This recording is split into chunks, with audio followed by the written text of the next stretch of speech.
Hello everyone, मी स्वप्नाली तुमचं the science world चॅनलमध्ये स्वागत करत आहे. आणि आज सकाळचा नाश्ता मी केलेला आहे ओट्स आणि कॉर्नफ्लेक्सचा.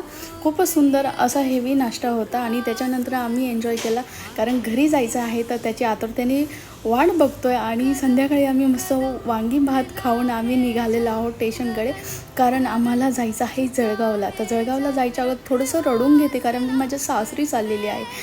सॉरी, मी माझ्या माहेरी चाललेली आहे. तर मला आयुष्यात पहिल्यांदा पिंक कलरची ट्रॅव्हल्स दिसलेली आहे, जी पहिल्यांदा मी त्याच्यात बसणार आहे. तर आम्ही सामान टाकून त्याच्यामध्ये आम्ही निघालो जळगावकडे. आणि घरी जाता जाता हे सुंदर मनमोहक की याची मी किती दिवसांनी आतुरतेने वाट बघत होते, अशा ठिकाणी आम्ही घरी पोहोचत आहोत. आणि घरी आल्याच्यानंतर हे विहंगम दृश्य पाहायला नशीब लागतं यार. आणि घरी आल्याच्यानंतर मनसोक्त आनंद घेत मी मस्त झुल्यावर बसून झोका घेतला. आणि तुम्ही नक्कीच नवीन असाल तर माझ्या चॅनलला सबस्क्राईब करा. भेटूया पुढच्या व्लॉगमध्ये. Okay, bye.